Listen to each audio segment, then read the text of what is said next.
E o Palmeiras continua imbatível no Brasileirão, é o único time invicto até agora. E o Paulo Taruco vai destacar os melhores lances do jogo de sábado, que foi em casa, contra o Atlético Paranaense. Que campanha! Boa tarde, Paulo. Boa tarde, Carla. Boa tarde a todos. Que campanha de encher os olhos do torcedor do Palmeiras, é verdade. Venceu mais uma, né? Na tarde de sábado, jogando na Arena Palmeiras em São Paulo, venceu o Atlético Paranaense por 1-0 e manteve a liderança. Nós temos aqui algumas imagens desta partida na tela. O Palmeiras jogando de verde.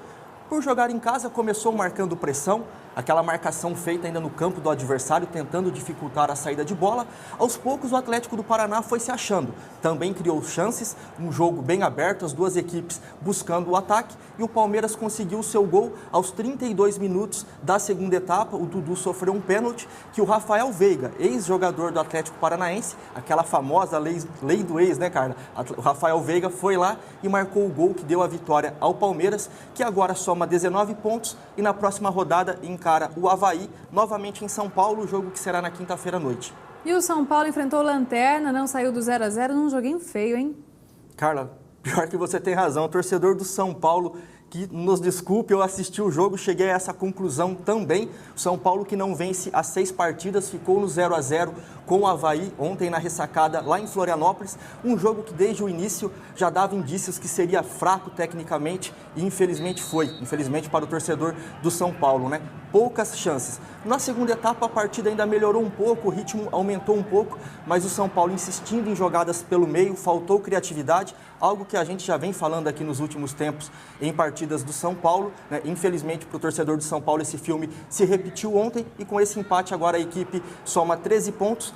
Joga também na quinta-feira à noite contra o Atlético Mineiro, lá em Minas Gerais. Teve empate também em 0-0 no jogo do Corinthians, mas não foi por falta de ataque. Aí sim teve belas defesas, né? Ao contrário do 0-0 do São Paulo, 0-0 entre Corinthians e Cruzeiro lá em Minas, também no sábado à noite, foi um pouco mais movimentado.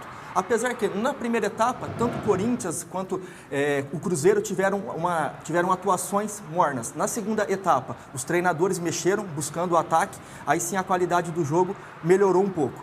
Corinthians teve mais posse de bola, mas não conseguiu traduzir isso em chances muito claras. Até chegou, isso é fato, mas as melhores oportunidades foram do Cruzeiro, que ainda mandou uma bola na trave com o Dodô, isso já perto da reta final da partida. O Walter, que substituiu o Cássio, foi muito bem, salvou o Corinthians, que agora chega a 12 pontos e na próxima rodada tem clássico contra o Santos, fora de casa, jogo que será na noite de quarta-feira.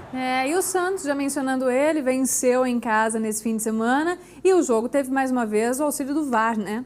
Teve sim, Carlos, que tem sido normal, né, essa novidade aqui no futebol brasileiro. Mas o Santos também voltou a apresentar um bom futebol, voltou a transformar a posse de bola em gols, venceu o Atlético Mineiro por 3-1 ontem na Vila Belmiro, já começou em cima do adversário, conseguiu o primeiro gol aos 38 minutos da primeira etapa, aos 43, esse lance que você, né, já fez referência, o pênalti que precisou da ajuda do VAR para ser confirmado e o Jean Mota foi lá e fez. Aos 25, esse gol aí do Alejandro, né, o Alejandro descontou para o Atlético do Paraná, mas com esse golaço do Sanches, o Santos fez o terceiro e assim chegou ao 17º ponto. Como já falamos, na próxima rodada tem clássico contra o Corinthians. Muito bem, daqui a pouquinho o Globo Esporte traz mais informações dos grandes times paulistas e teve o jogão de bola da seleção brasileira de futebol feminino, não é? Nesse fim de semana, o pessoal aqui da região ficou coladinho na tela, né? Ficou assim, para quem acha que apenas a Copa do Mundo de futebol masculino chama a atenção do torcedor, um grupo de amigas aqui de Prudente provou que não. Além de torcedoras da seleção feminina, que estreou na Copa da França ontem com vitória por 3-0 sobre a Jamaica, aqui na tela da TV Fronteira, elas provaram que entendem de festa, mas também de bola rolando. E é o que a gente vê agora na próxima reportagem, então. Mulherada reunida na sala para assistir a seleção brasileira em campo pela Copa do Mundo Feminina, típica imagem de se ver direto. Ainda não, mas quem sabe daqui a alguns dias. A gente joga, né? A gente tem nossos times, nossas turmas e quando dá a gente se reúne para fazer churrasco, assistir jogos na TV, tanto os clássicos como do Brasil, que é raro, né? Ter o time feminino e assim vai. A gente sempre se reúne. A torcida é garantida. E hoje está todo mundo aqui para comemorar e para fazer o churrasco. Cada um dos 3 gols que o Brasil fez foi comemorado demais. E repararam que não tinham homens no ambiente, com exceção da gente, claro, que estivemos lá para gravar, e o filho de uma das mulheres que estava assistindo ao jogo. Pra quê, né? vai estragar a graça, né, os homens aqui. Equipe é só de mulher por enquanto, né? Verdade mesmo? Sim, só nós mesmas, as meninas, para se descontrair também, né? Então tá, né? Mais uma coisa é fato. Mesmo o Brasil tendo ganhado por 3-0, quando se perde um gol praticamente garantido, como foi o pênalti no primeiro tempo, quase todo mundo se garante. Ela bateu meio mal, acho que ela tinha que ter visto mais, assim, revisto mais e ter batido mais no canto. Ela bateu muito em cima, né? Se fosse você, faria? Ah, com certeza. Você acha? Acho sim. O importante de verdade é celebrar e torcer pela seleção feminina, que terá todos os jogos delas transmitidos na tela da TV Fronteira. Muito bem, gostei da confiança da Damares, hein? Verdade, né, Carla? Só relembrando, para quem não viu o jogo, né? Vitória por 3-0 com o show da Cristiane, 3 gols. E na próxima quinta-feira, 13h, o Brasil volta a campo quando enfrenta a Austrália pela segunda rodada. E teve jogo difícil para o Oswaldo Cruz nesse fim de semana, terceiro jogo do retorno, mais uma derrota, né? Infelizmente, a quarta do time na competição. Oswaldo Cruz também perde uma série invicta que já durava 2 jogos, sem derrota, também sem levar gol.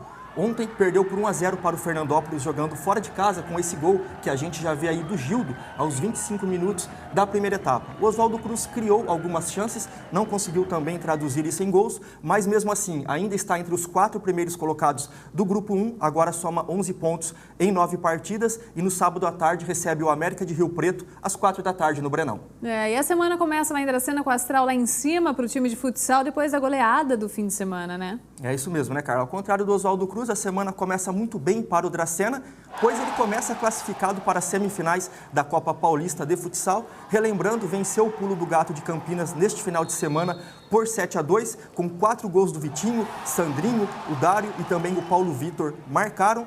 E o Dracena agora aguarda a confirmação da data e do adversário na semifinal. Mas antes, hoje, tem São Carlos e Barueri fechando as quartas. Então, no decorrer dessa semana, a gente terá novidades aqui do Dracena, viu, Carla, para estar atualizando o torcedor aqui do Oeste Paulista. Você vai contando, vai atualizando o torcedor que assiste ao FN1 e o torcedor que acessa o GE também, né, o Globo Esporte? Ah, sem dúvida, né, Carla? Vamos então aos destaques do portal globesport.com/TV Fronteira. E falando no futsal de Dracena, nós conversamos com o Edilson Leite, treinador do time, sobre essa última vitória goleada sobre o Pulo do Gato. Dracena, que vinha se destacando no quesito ofensivo, também foi muito bem na defesa, que não vinha rendendo tão bem nos últimos jogos da primeira fase, mas melhorou. Isso agradou o treinador Edilson Leite e, sem dúvida, aumenta a confiança do time, já pensando em uma semifinal. O segundo destaque do portal vem do quadro Eu Atleta, ele que está aqui todas as segundas, né, Carla? Parceria do portal com o Perdendo Peso, Ganhando Saúde do Bom Dia.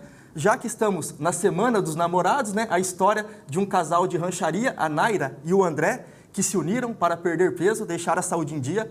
Vale conferir a história dos dois, tá lá também no portal, viu, Carla? Muito legal, boa parceria, né? Semana dos Namorados com boas histórias de amor e perda de peso, mais saúde para eles. Obrigada, viu, Paulo? Valeu, Carla, bom começo de semana para você. Obrigado a todos. Tchau, Valeu. tchau.